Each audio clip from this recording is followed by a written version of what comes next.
Hello and welcome to this episode of the 8-bit debaters. I couldn't remember what number it was. It was number 5, I think we're on. Number 5. So we are at the 5th 8-bit debaters. And the big question of the week is, what is the best video game of the last decade? So we're saying, I really want to avoid using the term noughties because I fucking hate it. Naughty. So yeah, we're asking what is the best game from the year 2000 to the end of 2009.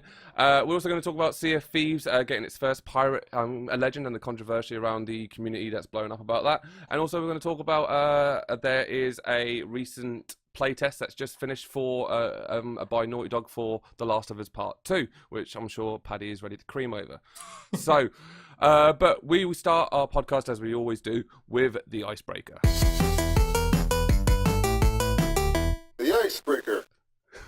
Yeah, this is the icebreaker, and this week's icebreaker question is: what video game has disappointed you the most? Now, I believe we've already covered this before a long time ago in the long ago when it used to be the audio only podcast, but we thought we'd pull it out because apparently by episode 5 we've got no new fresh ideas. You can see the pain on our face.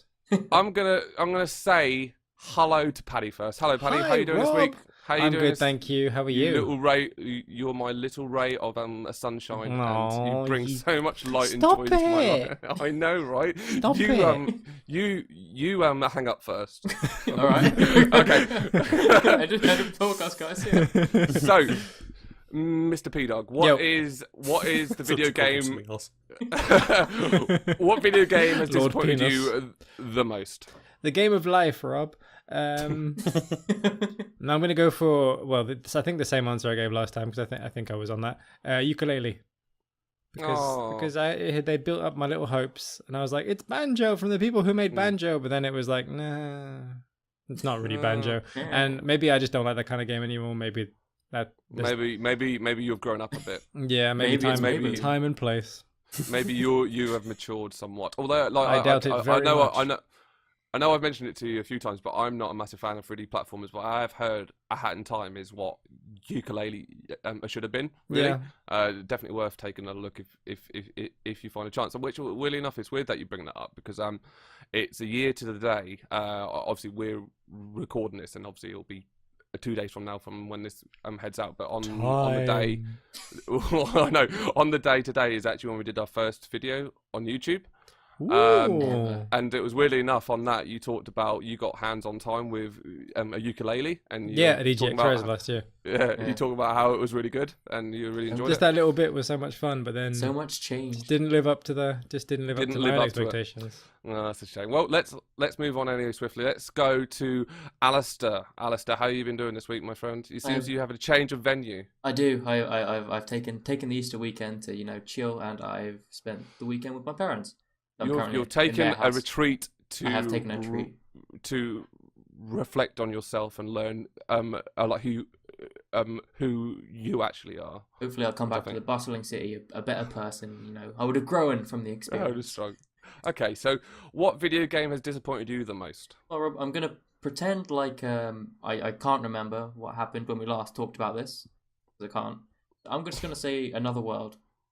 I think I played like the 20th edition, like the 20th anniversary edition. So I was like, this game.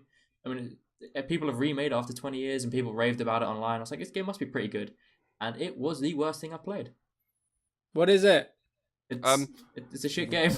I don't know what it is. I've never heard of it. I was putting my hand up because I wanted to ask that. I did, but yeah. No, I'm not here. What is it? Like I was like, I think because I was going for a few easy achievements because I wanted to make myself feel better. And, Like Brave. Yeah, like Brave. I get some of that sweet G action. And so I kind of came across Another World, which is like some platformer, sci-fi adventure, shooty. It's I don't know what it is. It just was crap. But like, is it basically a club, a penguin, but with a murder? No, it's completely different. But cool. I mean, just wanted to check. People loved it, and I did not. Yes. Okay. What's Club Penguin? When you where have you been? It's a club chocolate bar and a penguin chocolate bar just smashed together. A Club Penguin. Yeah, Club Penguin. Got a penguin. Or a Klenguin? I don't know. Anyway, so Moving swiftly on. we're gonna move to the lovely John Knox. John Knox. John next. John, how you doing, buddy? All right. Yeah, good. Thanks. Yeah, Good man. Good, jolly good. So, what is the video game that has disappointed you the most? The last time I said War Z, but I'm actually going to change my answer just to vary it up, and I'm fully expecting Anthrax to the post for this one. Fallout 4. There's going to be huge fallout for that answer. Yeah, man. I thought there might be. Yeah. I'm fully expecting it. I don't know. I never really played the Fallouts before that. It's been not really much on the consoles. I've seen you play Fallout 3 before. I swear when I come around your house once, you were playing a Fallout 3. Always I think been cool. I got bought it as a Christmas present and probably played like an hour or two at that. So, but there was a lot of hype that was leading up to it. I picked it up early, VPN'd over, so even got early access on the night before. Loaded it up, played probably about 4 or 5 hours, and got bored shitless. It was so boring.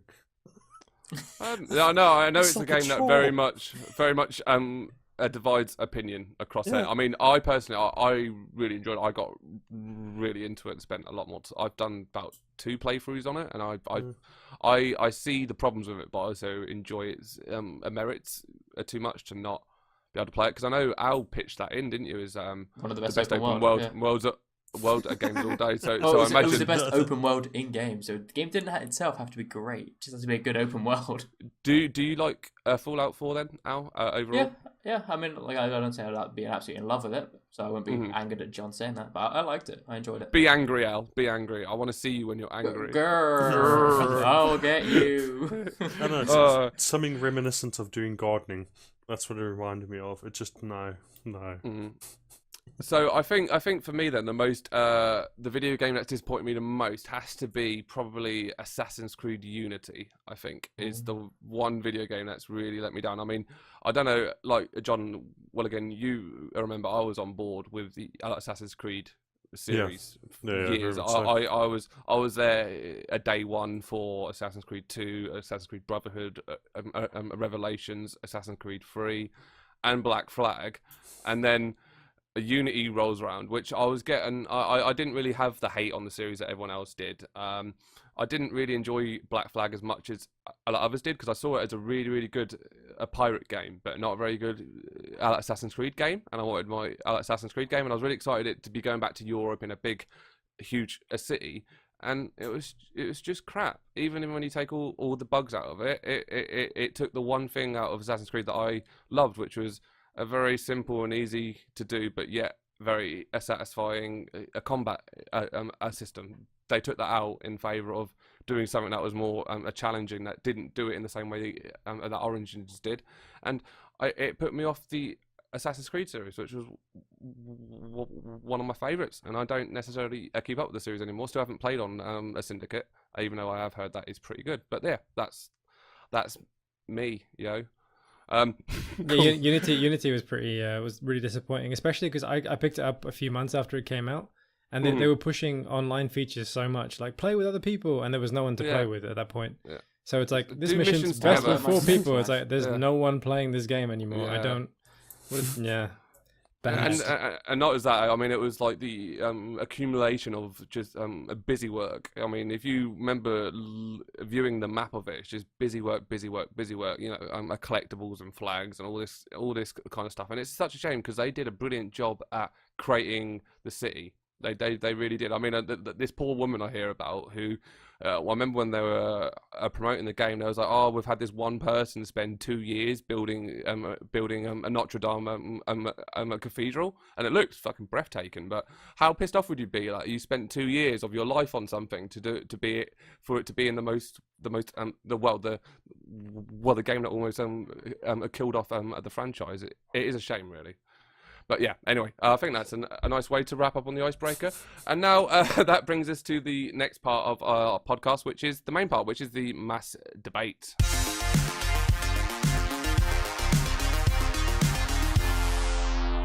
The mass debate. Yes, it's the mass debate, the weekly bit where we like to argue and try not to fall out with each other over big things around video games. And the question for this week is, what is the best video game of the last a decade? So when we say the last a decade, we obviously mean like the noughties, not the previous 10 years just gone past. We're talking from any game that come out from the sort of the 1st of Jan, the year 2000 up until the 31st of December 2009. So yeah, we're going to start with our pitch round. This is a round where each person just gets 3 minutes each for just them and the judge to talk through it and talk about what their ideas are. And then after that, we open the floor for everyone to have a bit of a argument about it. And then at the end, we decide who wins, and that's it. Pretty simple. So this week I'm going to start with Alistair. Alistair, Yes. will you tell us what game you think is the best video game of the last a decade, and why? I have gone for World of Warcraft. Oh, nice. I know. I mean, John was saying he enjoyed whoever picked that, probably to rip them apart. So I didn't let on it was me. So. Yeah, it was released in 2004, so I mean, it fits into this nicely, and it's still. You got to go through every little tick box. Yeah, that's it. I actually played this quite heavily for probably about 3 years, just after it got I can released. tell. Yeah. Wait, what does that mean? I don't know. No. So yeah, I absolutely loved it, and I think for like an MMORPG, it almost like what a mouthful. I know. I'm used to having mouthfuls, but that's quite a bit difficult. Ooh. I mean, it's like one of the early massive ones. I mean, there's like EverQuest, RuneScape, and EVE Online, which came a bit earlier, and people could put in the same bracket. But I think nothing quite exceeded World of Warcraft, because it went completely differently from the Warcraft series, which were mainly RTSs. So it went in a completely new direction, but it didn't come out broken. It came out as a whole game with so much to do, and it was a massively immersive world with the lure of Warcraft heavily hammered into it. And the fact that I think the Horde versus Alliance, and then you also had the multi-race within that. There was just each species or races, whatever you want to call them, that you picked had a unique storyline attached to them. So I mean, you could play the game like eight times with 8 characters and have a completely different experience. And then you've got all your side quests. You choose how you play the game, and then you've got adding all that. You got the raids, and it's introduced. You got guilds. You made friends. I didn't read all of that. I'm assuming it was mean. Yes, it always is. But it like the guild scene really, I think, was World of Warcraft was kind of one of the first where it started to pack in. I mean, I'm not really familiar with any of the early ones, so correct me if I'm wrong on that. But I don't really remember a guild scene as big as it was in World of Warcraft, and that sort of brought people together to actually work tactically and split loot. And the loot sharing system it didn't encourage trolling.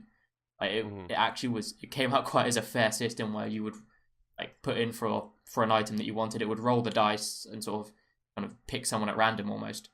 And you also you had the PvP elements in the arena battles where you fight the Alliance or you fight the Horde, depending on what side you are, and then you had the PvE sections. So I mean, you could play the game in so many different ways, and then also it still has a massive player base. I was surprised.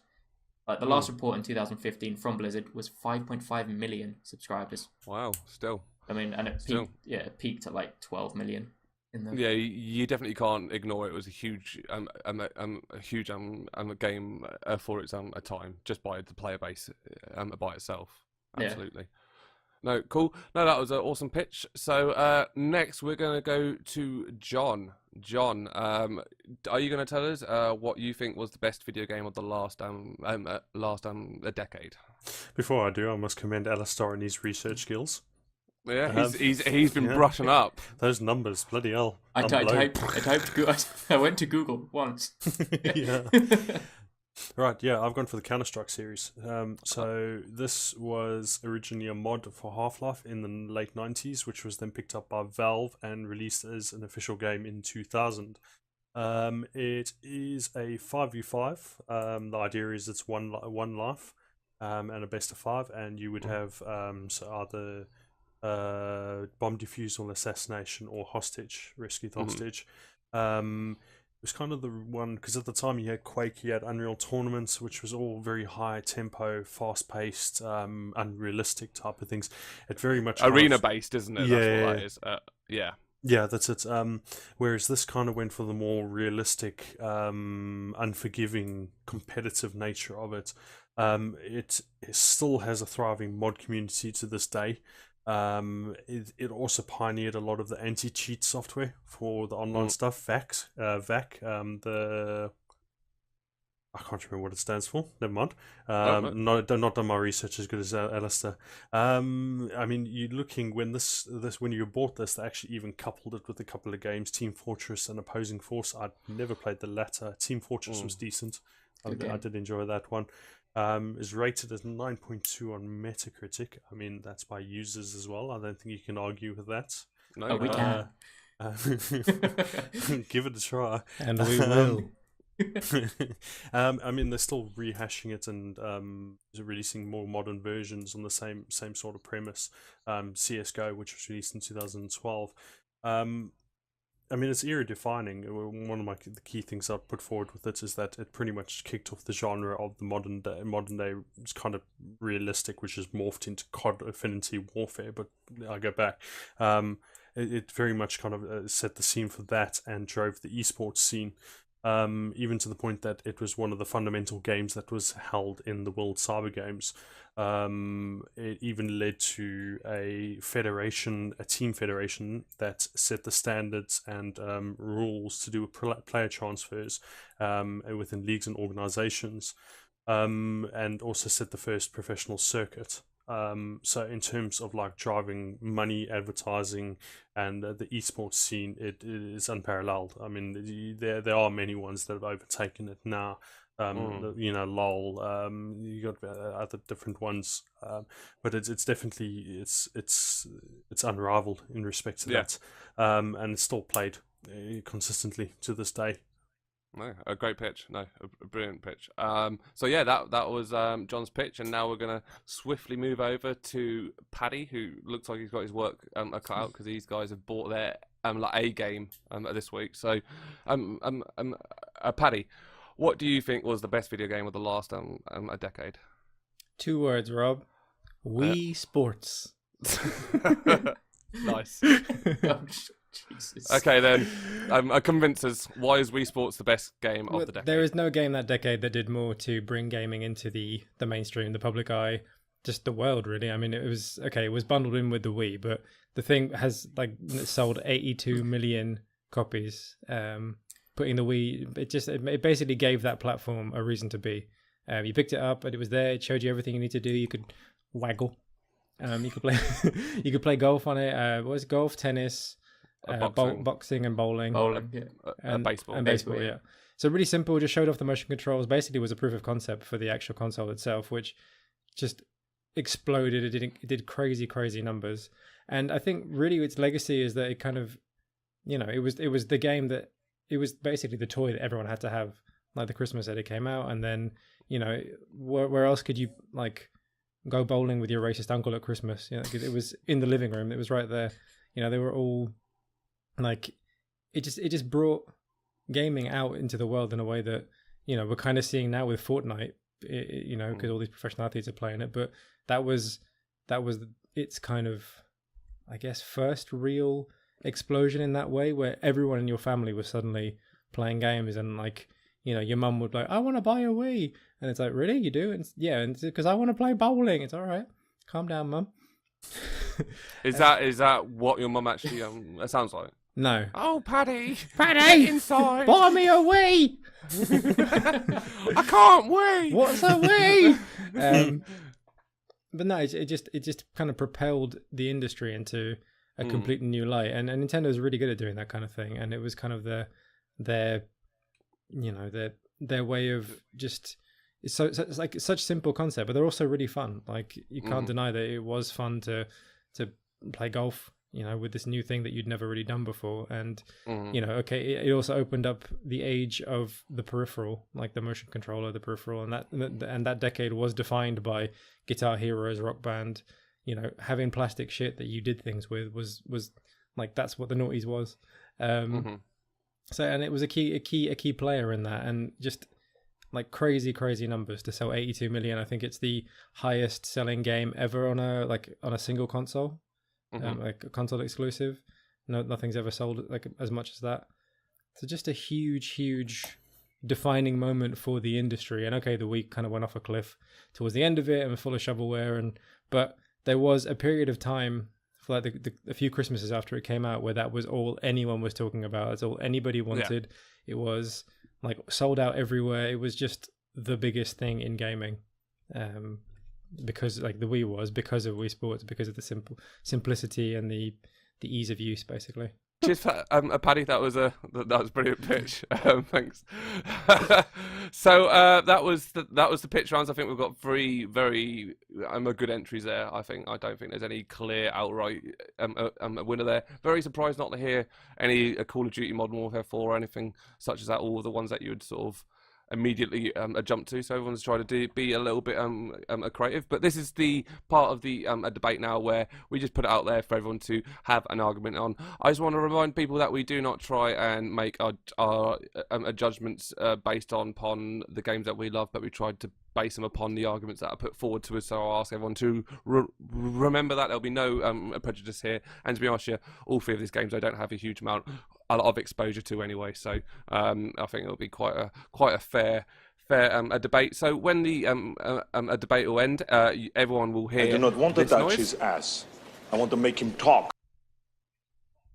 That's the noise that you will hear when it all comes to an end, which I'm sure everyone else heard in the podcast. That's why they're rolling on the floor laughing, guys. So normally what we do to sort of open up is we just throw a question out there, but I believe everyone's come quite prepared. I'm not going to do that. I'm just going to say fight. Well, I made some notes about their pitch. Go.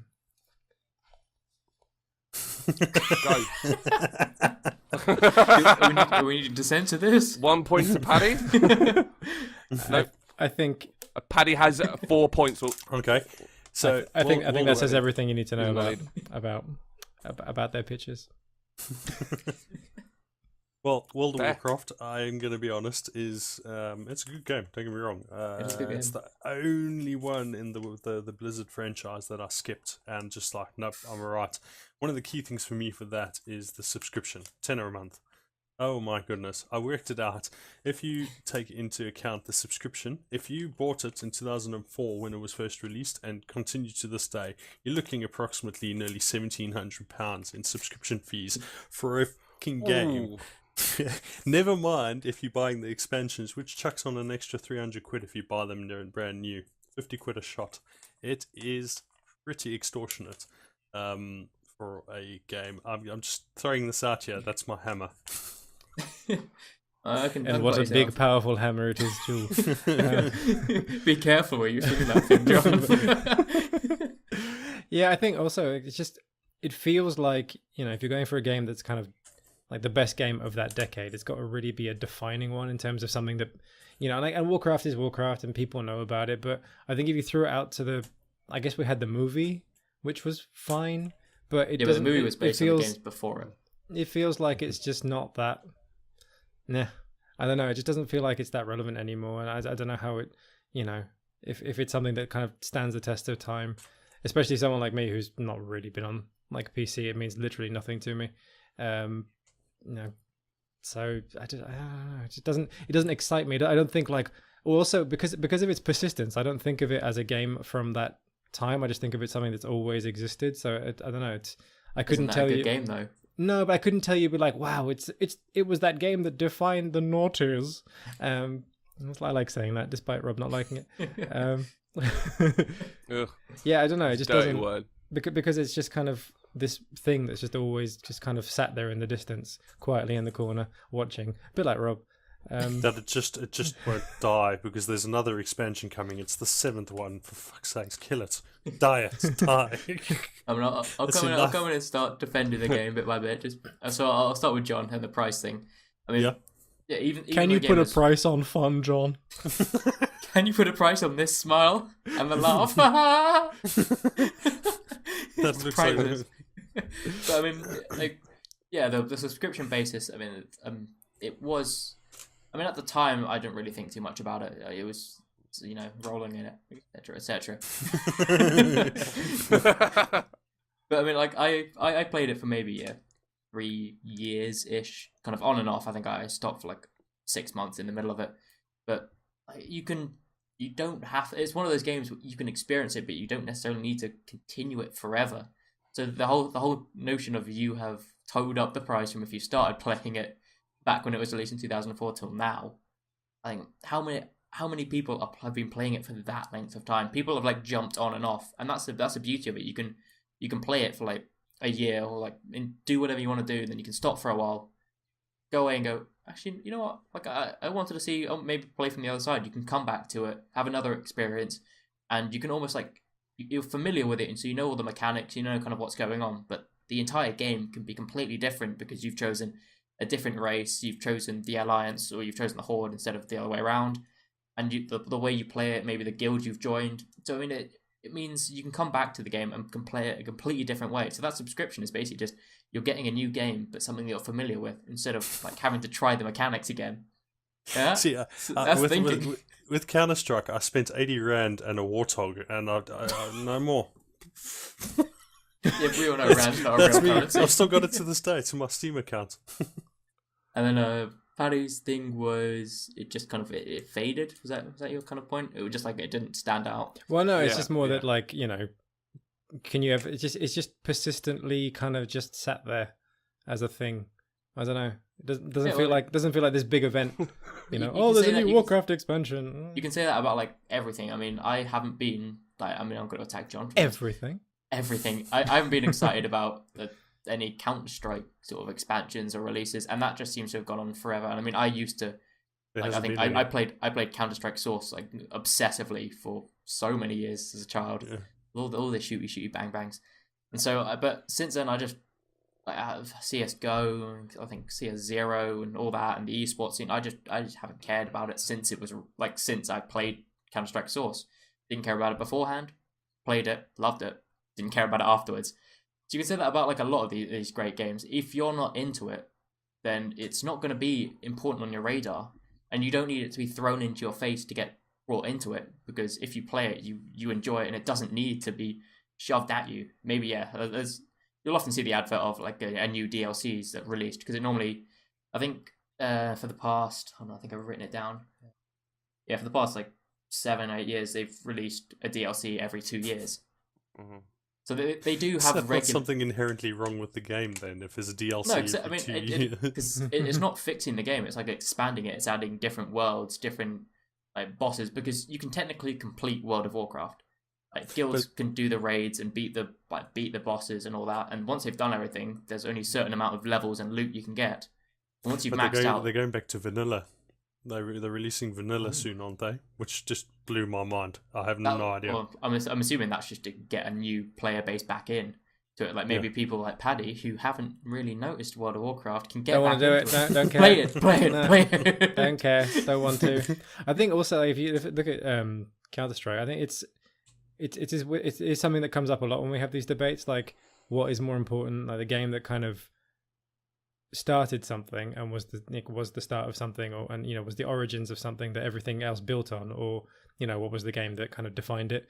So like you said, I don't know, the first Modern Warfare that like took, I think that brought online like online shooters to everyone, like because it was on console and it was like amazing. So is that game more valuable than, for example, something that it would have learnt from and taken from, and like. And I think it kind of depends on whoever's judging it. I guess for me, I think it's probably not so much the game that started it, but the game that kind of defined it and took it to the next level. So that's probably why I think maybe there are other games in that genre that had more of an impact in that decade than Counter-Strike maybe. But also again, it's coming from someone who's not played it. But I think that's my kind of perspective on that. I agree with you in terms of like exposure, because COD Modern Warfare, as this specific example, brought it very much to the consoles. I specifically, at the time, I didn't actually have a PC. I had a 360, and I was nailing Halo, and my Halo disc broke, and I picked up Modern Warfare whilst I was waiting for Microsoft to send me out a new one. and I didn't go back to Halo. That was phenomenal because they bridged that gap with the controller. Been really clunky in Halo, and I didn't realize this till I played the Modern Warfare. And the smoothness and the aiming and the structure of the teams and things like that. But the reason why I didn't go for the Modern Warfare and rather the Counter-Strike is the foundation of it was built in that. The structure, the 5v5, the competitive kind of balancing type of game that pits one team against another. I think it very much defined it. I mean, same with the esports. It's just it started it and very much pushed it into the forefront. I mean, I wouldn't be the sleazebag I am if I didn't pick out some of the words you've said and use the technically argument. Technically. You chose Counter-Strike the series. Technically, that started in 1999 and wasn't a game. It was a mod. So technically, your entire argument has been void because you've chosen the whole series and not just the later. And not just the later, because I think Source maybe was the first. Was it? I can't remember which one was the actual first game, but it was released in it. Counter-Strike the mod, which was tacked onto Half-Life. Then there was actual Counter-Strike, it was just called that was released in 2000. Then you had Counter-Strike Source, which was released in 2007, 2008. And then you had CSGO, which was released in 2012. I checked the series on there to try and see if I can put a sneaky one. So you can call shenanigans there. Shenanigans have been called. Put on the robes, guys.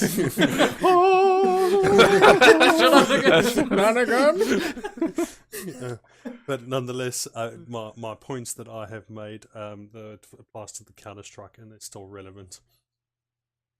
I'm sure it's saying shenanigans. Why have we not heard anything about Wii Sports? Oh, we're just building to that, baby. Yeah, because it's perfect. There's just nothing you can say. Wii Sports was a fad. The Wii's not manufactured. There's no sensor bar. Yeah, where is it? It's gone. Yeah, it didn't last. It's not about the legacy, man. It's just what it did. In the front room like that, buddy, trying to wind up something, fucking bowling or some shit like that.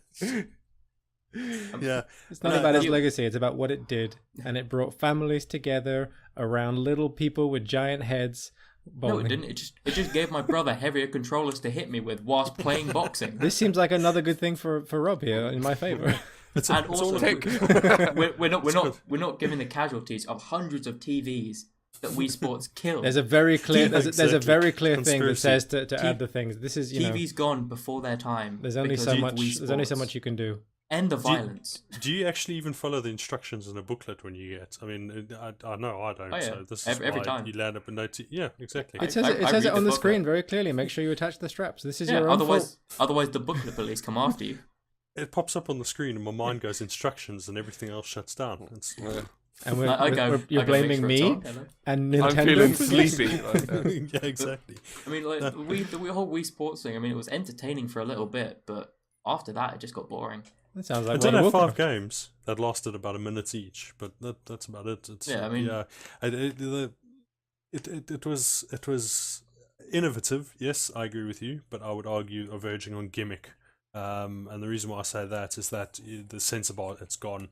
You can maybe well, no, I'm just going to add to your argument there. I'm going to shut up on that. But good, John. Good. Yeah, I have a habit of doing that, and yeah, I just don't think that for its time it was good, but in terms of longevity, it just wasn't there. I mean, the Wii U kind of snuck out, and nobody knew about that, and then they've now moved on to the Switch, which is completely a different direction. Well, the Switch is just, it's got the little nunchucks, motion controllers. That is the evolution of the. Yeah, but if you ask a lot of people would probably prefer the controller or attaching it to the console. They wouldn't have the free roam nunchuck things. Yeah. So, yeah, I think it's not about the legacy, obviously, because it was a gimmick, but it was a gimmick that for a few years was the biggest thing ever, and it really, really worked for them. So that it's that perspective that got me to choose it. I mean, it's how much fun can you really have persistently with this thing? But considering every Wii had it, and there were just millions and millions and millions of them. It was, it had a huge impact on what we look back on that generation. There's no way you can look back at that decade and not talk about Wii Sports and the Wii. I haven't talked about it since I played it. Yeah, but like if you're kind of objectively looking back at those, at the different eras in gaming, Nintendo were always there. That's because you were forced. That's because you were forced to have it. You had no choice in buying it. No one chose to buy Wii Sports. Miyamoto wasn't there being like, take this game. You have to take this game. It was in the bundle. If you wanted a Wii to play like better games, maybe there's some of the Zeldas or like different games, you had to, or Mario and Sonic the Olympic Games, best game ever. So you had to get Wii Sports. No one had a choice, so that's why it sold so well, because everyone had to have it. But you could be like, hey Ma, look at this video game, and she's like, wow. I mean, effectively, you could sum it up as being the fidget spinners of the noughties, couldn't you? Yeah. And they're super popular. Yeah, but I wouldn't like in 10 years go, you know what, define the decade, fidget spinners, because it didn't. It was like, we're talking about a game that would define a decade, a game, one of the best games of the decade, and a game that literally came and disappeared and is basically a fad. Then I wouldn't call that. And you're saying this is your game of the decade? Because I think you just described World of Warcraft.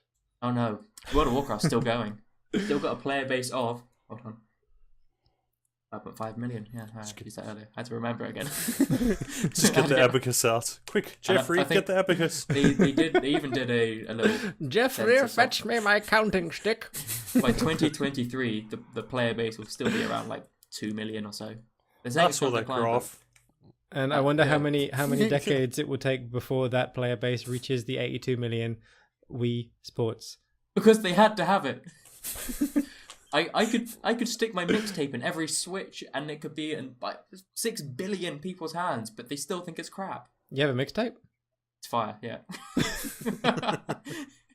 If someone has to have something, it doesn't make it amazing, because it may be the best thing ever, it may be the worst thing ever, but if you have to have it, the numbers don't count.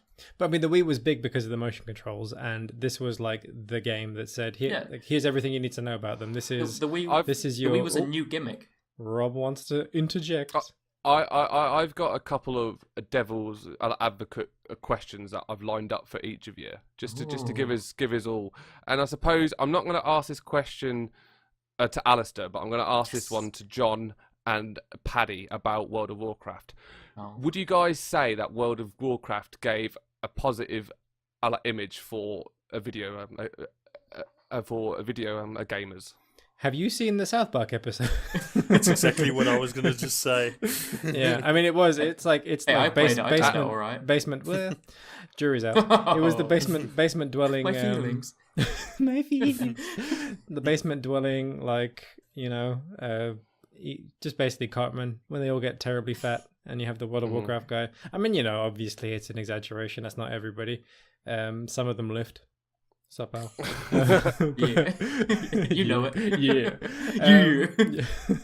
But in terms of the stereotypical gamer, it was that game to beat, to beat them with yeah.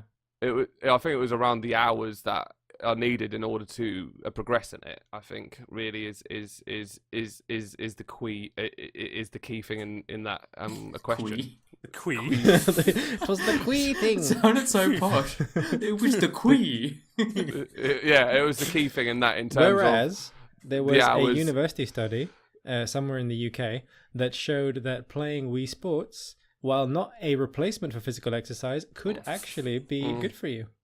Oh, great. But the people who never moved.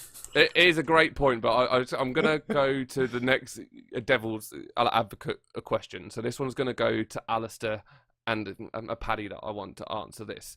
Would you guys say that the Counter-Strike community at large are friendly and accepting folks that make you feel invited into their world? They put guns in the children's hands. It's a loaded question, that one. Of course it is. It's my debate. I do what I want. Loaded with the bullets of Counter-Strike. Community that comes around, and every now and then some massacre gets blamed on Counter-Strike. Sorry, I'm just adding to you guys. Yeah, I know. Thanks, John. Carry on. Guns don't kill people. Counter-Strike does. Yeah.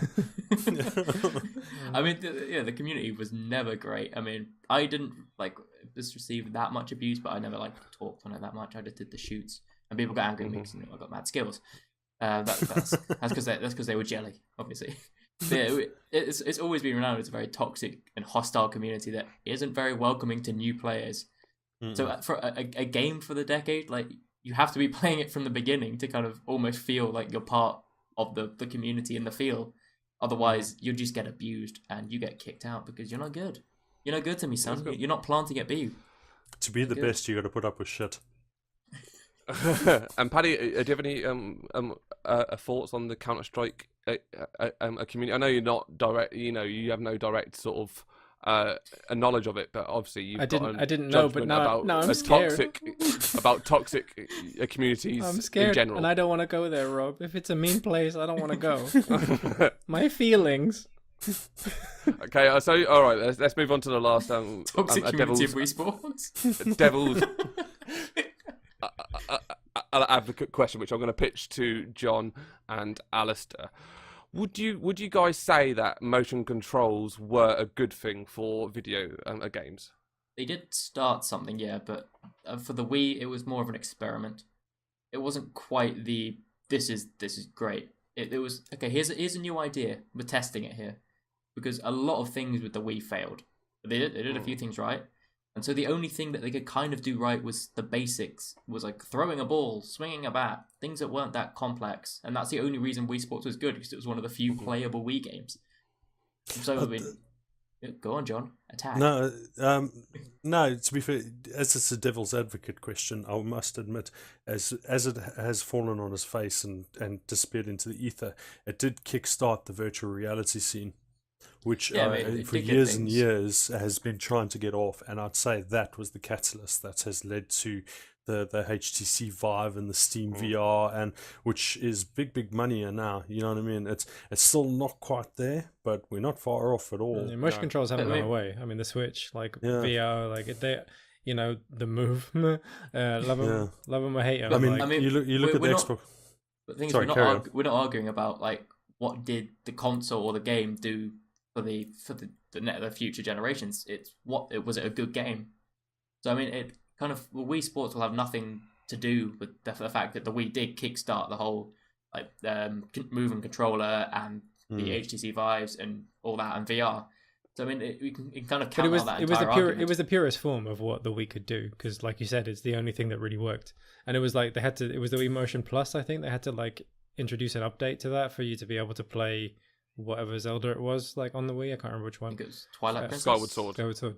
Yeah. I played Twilight Princess. So like obviously, let's just check with our current Zelda expert. Zelda expert. It wasn't great at launch, but like it was the proof of concept. Is what got everybody in was little old Wii Sports. Like it was genius from them to include it with the console.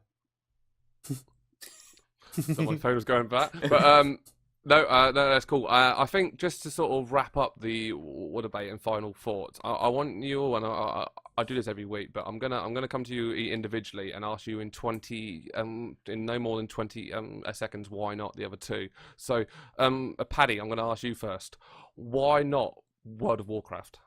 It's just, I don't know. It's just this kind of thing that's always existed without ever really setting the world alight in terms of, wow, what an incredible game. And I think also just kind of the nature of the game itself. If you're talking about like the mainstream and stuff like that, it just doesn't have that impact. Doesn't have that real kind of pull. Okay, cool. And why not a Counter-Strike? Because you said the people there are mean, and I don't like mean people. That's fair. Alistair, Jeez. why not a Counter-Strike? I think Counter-Strike only really developed and became this big esports juggernaut after 2010. So if we're living technically by the parameters of 2000 to 2010, it wasn't that like it played well, but it didn't take off. Whereas World of Warcraft was almost defining for that era. It kind of died down after 2010. Would I be fair in saying that Counter-Strike was quite popular in the LAN scene, John? I don't know it too well. Extremely. I used to in the land of no internets, where we are on 56k. Before I moved here, we used to go LAN a lot, and I went to quite a lot of tournaments playing either Warcraft 3, Quake, and Counter-Strike. Okay, cool. Yeah, it was a massive thriving scene when I left. Okay, cool. No, I just wanted to check that before Al's point settled into my head, which now it's kind of been disregarded. So there we go. My point. Al, so why not? Why not a Wii Sports, Al? It wasn't a good game. It did a lot for the future, but I mean the game itself wasn't that great. It was basic and just repetitive and tedious. I mean, you would play it a few times and you'd have a little bit of a giggle with your friends, but you wouldn't go, "Oh, I need Wii Sports again." And your nan. Don't forget about nan. Played it, but I never played it. It was just me and my bros, because bro life. Okay then, so John, just a quick wrap up then. Why not World of Warcraft?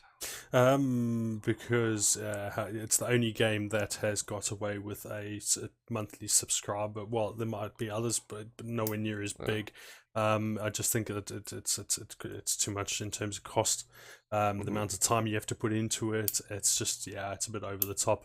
You're an all carry. No, you're not. No, that's fair. No, that's fair. You could be an elf or a human. Not just an orc. So, why not Wii Sports then, John? Because you need booze to enjoy it because it's so repetitive. Let's be honest. The only reason you got the Wii out was when you got your 5-year-old cousin around or your friends around and you're getting hammered before going into town. No, that's fair. Right, I am going to call an end to the debate there. I want to make him talk. And there we go. That was the quote to see the end of the debate. And I'm glad you guys read what was happening there, because last time we did that, you guys talked through it, and I had to had to a silence. I let everybody, which was great. No, that's cool. So that was again a really well thought, almost tipped over my way, a really well thought a debate, a really hard one to choose from. I think all three are very different and unique and are relatively big. I think there was a few points made there that I just sort of disregarded a little bit. I think no matter what I think no matter what you say about Wii Sports is fun as hell. You can't say it's a bad game just because it doesn't have much depth. It's still loads and loads of fun and brought loads of people joy. So I'm to argue against it. I'm disregarding that. I'm also going to disregard Paddy's sort of initial point around. I didn't really understand around his point around that Warcraft is just there. It's just there, which had a massive player base. It was a massive a game, and I think to say it was just there might be a little bit disrespectful for a game that really had a massive. Just there, Paddy. Yeah, had 82 a huge million? impact. I didn't know. I have no idea.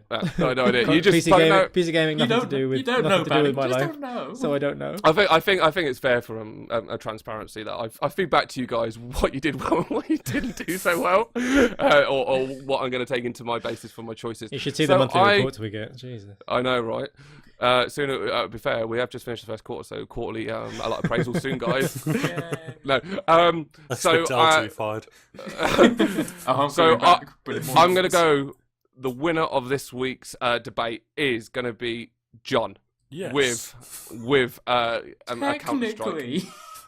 I think out of all of them, it's the one I heard the least about in terms of why it's not a brilliant game. I mean, I heard a bit about, like our old argument we have about a Call of Duty did it better, and there was a few little bits in that about the a community which I pitched in through the a devil's sort of advocate thing. But I heard a lot more compelling reasons around why Warcraft isn't, World of Warcraft in terms of like, I think the cost really, when John hit out that cost, that was the main thing for me. I was like, there's no way that you're winning this now.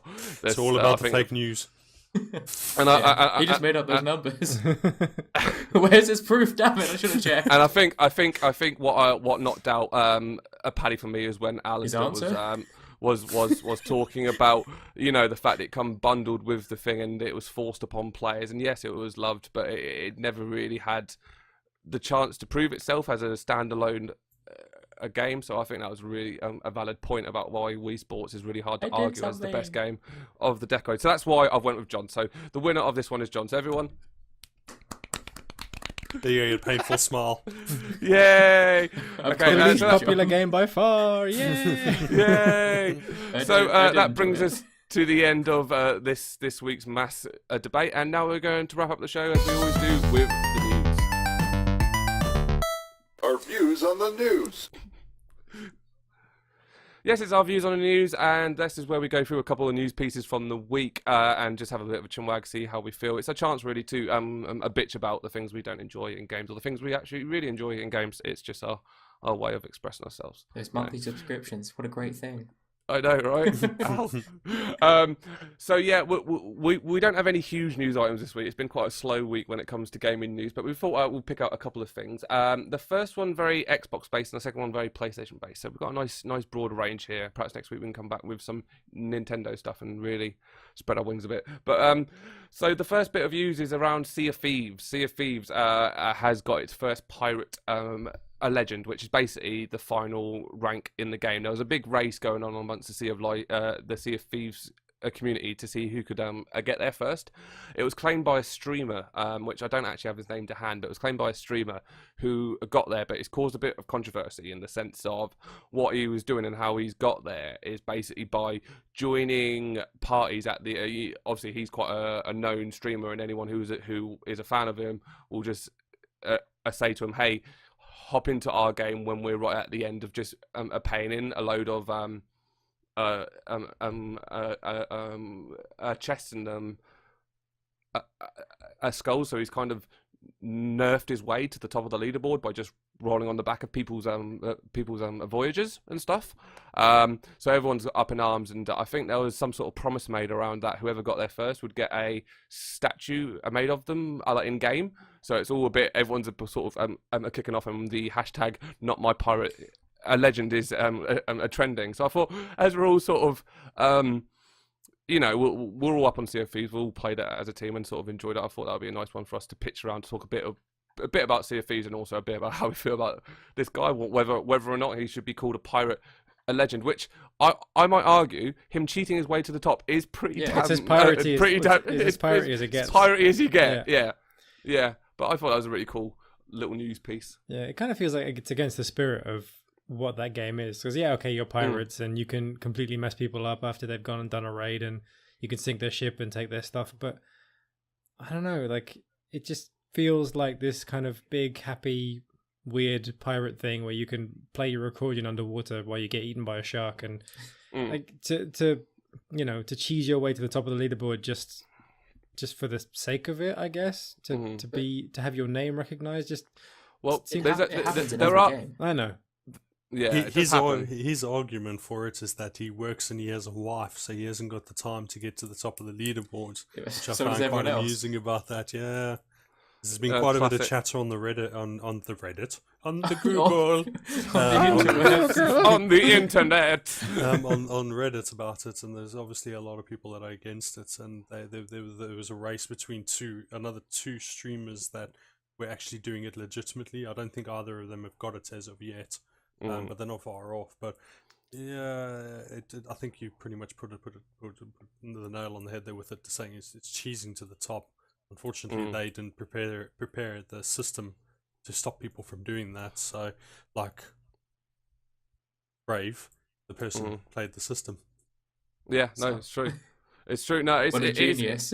It is one of those things where I was I didn't actually know this about Sea of Thieves, but apparently when you achieve the pirate a legend state, is a little area of the map that opens up to you where only sort of elite pirates can go, and you've got a little a tavern, and you get different perks and stuff for reaching that status and different voyages and stuff. So there is a general purpose to reaching it, not just for the sake of having the a title. I was actually quite impressed with that for a game that's being slated for not having much a depth. Definitely has something that looks like an end game and a post game.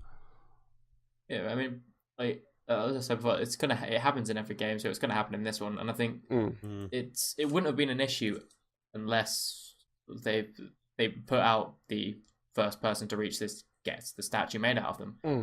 I mean, if it was just you reach it and like, oh yeah, cool, the guy reached it, he cheats his way there, so it's not that cool.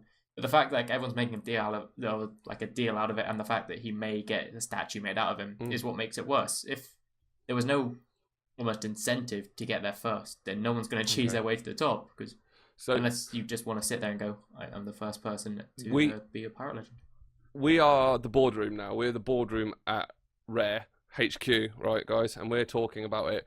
Do we allow this guy to be the first pirate, a legend, and immortalised into the history of Sea of Thieves forever, or do we wait until the next person does it properly? We make a statue of him, but he looks awful. Like, Ooh, like you I like that. make it like a really, like, I don't know, something kind of borderline tongue-in-cheek insulting about him. His Like, head is like a he's block of cheese. holding, yeah, exactly, like he's holding a giant thing of cheese or something. I don't know, something like that. Or he's Massive standing on turd. he's standing on a ladder because he's got a boost. Mm. He's sitting on a child's a booster seat. He's eating It's the a only boost thing I can bar. think of. Or Something he's just- boosty. He's hidden so far in the game that no one's ever just going to come across him and see him. Yeah, they literally put him right at the bottom of the sea. Yeah. That'd be hilarious. Right at the bottom of the sea, at the edge of the map, where you just can't, Yeah. you can't You survive. just can't go. On a sunken No, ship that's called cool. the SS Cheese. Yeah. So yeah, that was our first little news item, which I thought was a nice little story to share with all, and just have a little chat about Sea of Thieves. The second one might make a Paddy a very happy little boy, but what it was is Naughty Dog has just finished a play test for The Last of Us Part 2, which might suggest that we might see a bit more of it at E3 and maybe even see a release for this year. How does that make you feel, Mr. Dog? It's not coming this year. Like I'd be absolutely shocked if it was coming out this year. Like it would, even with Days Gone being pushed to next year. I don't think that's because, I mean, I think it's kind of my ignorance in terms of how games come together. I don't know, you know, when they say the playtesting's finished, I don't know if that means you can play through the whole thing, kind of because, or if like they've just been doing some different sections that they've been testing. I don't really know what that means. Yeah, for like. You know, I know, I know something like you can get to the stage where you can play through the whole thing, but you know there are assets missing and things are still likely to change, and the artwork's not done, all that kind of thing. So I still think this game, at the earliest, will be next year, but I think also certainly have to be careful of not putting Days Gone and The Last of Us out too close to each other, because I mean they're different, but they also look very similar. And it's kind of a bit weird that they greenlit a game like Days Gone knowing that The Last of Us 2 was coming, or maybe they didn't know like that, you know, how it would do, or if they do a sequel. Like it's really exciting, and I definitely think we get a trailer at E3. I think we get a trailer at E3 and probably a release date if it is next year. I think honestly, if it's not next year, I would rather, like, if it wasn't even 2019, I'd rather not see anything at this E3. I'd rather just they go radio silent until next E3 and then give us a release date. So you think there's no risk of them doing a Fallout 4 on us by going, oh, by the way, it's going to be a November? I'd just be shocked. By the way that studio works, I don't think they can, because their last two projects got pushed back. Like, just, you know, we were given a release date and they moved. The Last of Us moved, I think, kind of a few months before it was meant to come out. Uncharted 4 moved as well. Like, once they've given us a release date, like Naughty Dog will not release a game until they are 100% happy with it, that it's finished in every single way, and Sony won't force them at all. No, that's cool. I mean, I'm not really going to come to Alistair and John much on this because I know you guys not really a PlayStation or Naughty Dog players. I own a PS4, but I'm still not fully on board with Naughty Dog for my sins yet. Like I said, I've talked to you about Uncharted before, and I think if I went in and just played Uncharted 4, I think I'd have a great time. But I am an arsehole and I have to play Uncharted 1, 2 and 3, and I just can't finish Uncharted 1. I just can't. I just get so bored. So it's really quite a struggle for me. And I did play The Last of Us as well, and I only got about halfway through it, and then I just went, oh, okay, I'm done. So that, I mean, that's me, and I know that's not a popular opinion because they are revered games. And one thing I will say about them, they were told so well, and the world they built was absolutely beautiful. Really, really was. Is there anything that you hope they bring to the next game? I know it's quite hard to speculate when a game is built so well, but obviously when you look at the difference in quality between, you know, Uncharted 1, 2, 3 and 4, they always seem to make in some way, which you don't think they will do, but they seem to make this huge a jump. That's what I have seen from what I've seen out of all these different games, and I would even say there's probably a leap in quality between Uncharted 3 and the first Last of Us as well. Would you say there's a similar leap between The Last of Us and Uncharted 4? Well, it had the generational leap in terms of power. So, but like they are without a doubt, I think, the best studio. Like, just for me, full stop. Like in video games, in terms of what they're able to do. So if you think Uncharted 1 came out on the PS3, and then The Last of Us came out on the PS3. Like, one at the beginning and one at the end, and they're just completely different games. Like, everything, the way it looks, the voice acting, the motion capture, like the performance capture, it's just unbelievable how far they're able to push hardware. So, and Uncharted 4 looks ridiculously incredible. I can't imagine how good this will look. I think those trailers that we saw have seen so far, which look amazing. I don't think they're going to be too far off like how it actually looks when we're playing the game. I think the only thing, people say they're great stories, but the gameplay is not great. And it's not, it's always fairly competent third-person action, third-person shooting. Yeah. But those games, like for me, no one's told stories like that, like with that much, that much care, that much, attention to detail, and those characters. Like there's a scene at the start of Uncharted 4 where you're just kind of wandering around, like Nathan's attic, and he's got little bits and pieces of the stuff that, like, from his different adventures in the first three games. And you just it just takes you back through everything. And Uncharted 4 is such a wonderful love letter to the whole series, and such a wonderful kind of close to it, and the relationships and the characters, and the actors they've got. And to be honest, we know nothing about The Last of Us. Like, we've seen Ellie and Joel in part 2. Sorry, we've seen Ellie and Joel in one trailer, the one where she's playing the guitar. We had a second trailer which was super, super violent and looks just like amazing, with characters that we've never seen before. So we don't even know who we play. I think you probably play as Ellie, I imagine, but we have no idea what's happened with any of these people. And would you have a preference about, like, how if you were, again, we're boardroom at Naughty Dog, we're going to be making The Last of Us 2. Are you going to would you want to play a game as Ella Ellie, or would you want to play as Joel, or would you want sort of a new a character to be brought up, which then gets Ella introduced? How would you? Like to play? Yeah, I mean, now that they've shown us Ellie and Joel, like, I definitely want them to be in it. Like, you play as Ellie for a bit in like in the latter stages of The Last of Us. I don't care who, like, they're both fantastic characters. Like, a grown up Ellie, that's definitely sounds amazing to me. I'd definitely be all over, like, playing as her and taking her story on. Whatever they want, really. I think now that you've shown them, they definitely have to play a significant part in the game. But if they want to throw us into new characters that we don't know before, like we've never met, and like the ones in that trailer, and you play as one of them, and whatever, man, I'm up for any. I trust those guys implicitly. Whatever they want to do, I'm down. Blind a faith. That's what I like. That's what I quite like about you. It's good. I dropped my mic again. He dropped his mic. Sorry about the crash, guys. Mic drop. He's out. Mic drop. So that brings us to the end of the news section. We've got a little bit of time because we have sped through things this week. So we will ask the famous question of what everyone is playing this week. I think it's always a nice way to wind down a little bit after all of the temper tantrums and stuff that we've had since. So someone who hasn't spoke for a while, because I imagine Paddy's a bit burnt out. Let's talk to Alistair, I know you're away at the moment and it's hard to play stuff, but what are you playing, mate? Himself. I've actually played myself a lot. I'm playing the penis. I've actually taken a week's break from just playing games. I think Brave was the last thing I played, and it may say a lot, but about you, yeah. Yeah, I haven't played since then. I've just sort of taken a week off, just to recover. If you could play, I would be. What would you be playing? Probably playing 7 Days to Die. That is. So yeah, you are really getting into that. I'm back into it. I just love playing it. It's just you can just sit down and just do nothing in Chill. both real life and the game. Yeah, no. And I feel Me like and I'm John doing something. Played a fair amount of that on the PC as well, didn't we? I have to admit, I'm still amazed you're getting as far as just into it as you are, just as a single player. Because it's definitely a game where I felt a lot more involved when I was playing as part of a team.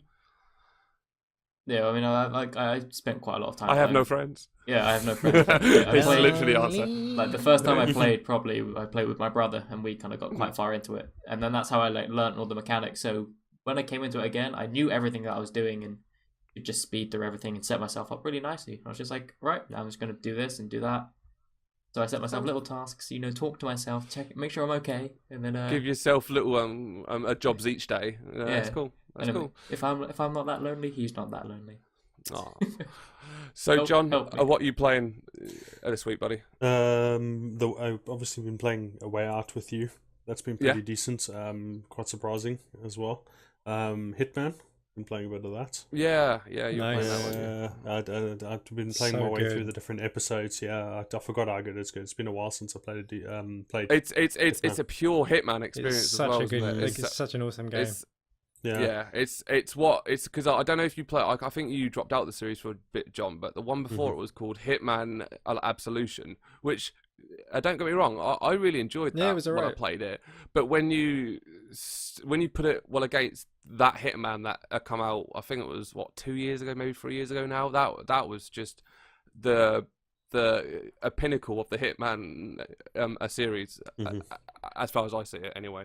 I mean, I'm only just really like figuring out what the hell's going on with it. Like in terms of with each episode, you've got different targets and bonus missions, and I bumped into an elusive target today, which I bubbled up, and then I was like, oh shit, I can't get back to it. Yeah, that's gone. That's gone. I was like, oh. But no, I'm just on it. I think I'll carry on with that one. It's highly entertaining, and of course, Sea of Thieves just kind of wind down. That's just funny. Wind down time. Yeah. Cool. So annoying. Paddy, who probably has a dry throat after his naughty dog speak, but what have you been playing this week, Peaches? So I've been playing. I almost finished the first God of War. Nice. Going back to it, I'm doing it as a one life review for sometime in the future.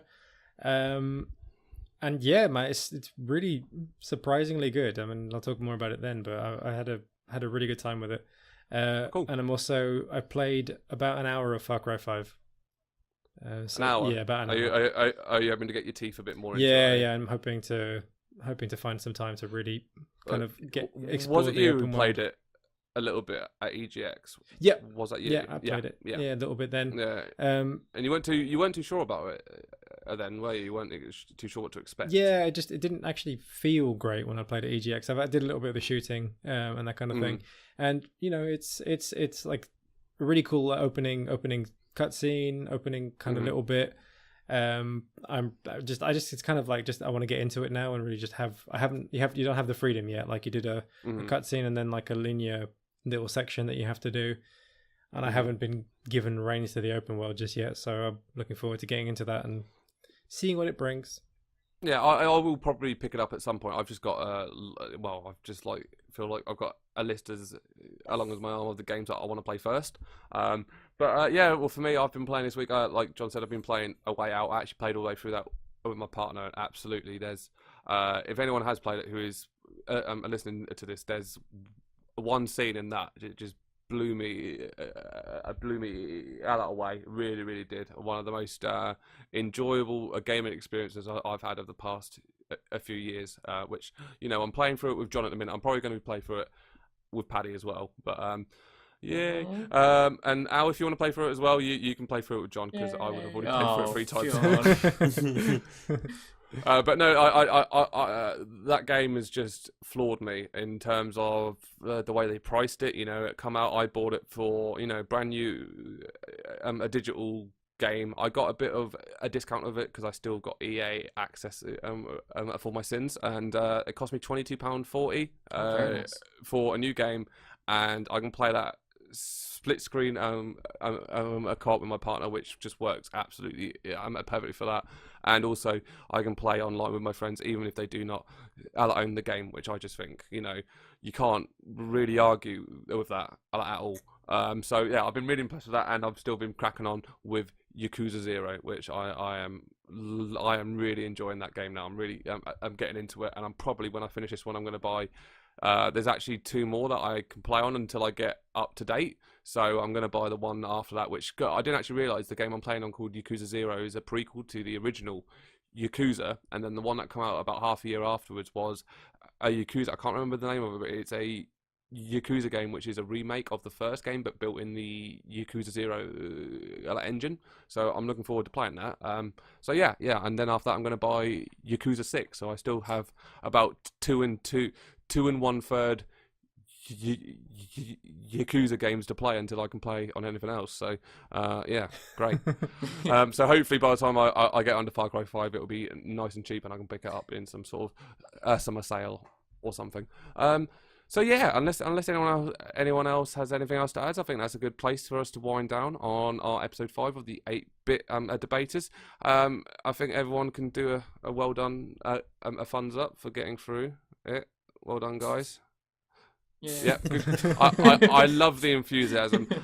So we are Twisted Bud Gaming. This is our weekly podcast, which we hope to do every Wednesday. If you're listening to this on iTunes, there is a video version available on YouTube where you can see all of our beautiful, beautiful smiles all individually, and you can stare at us for about an hour as we pull all the stupid faces that we pull. Or if you're watching us on YouTube, you can also find this on iTunes and other podcast providers if you want to listen to us on the go, or if you're just, don't want to look at our hideous, horrible eyes and a beady stares. I don't know. Yeah. So this has been our podcast. Please don't forget to subscribe to our YouTube channel. We are tiny, mini a channel, and every subscriber we get really does make the world of a difference. Alistair, do you have any final thoughts? Good. And that's the end of our weekly debate, and we'll catch you all guys next week.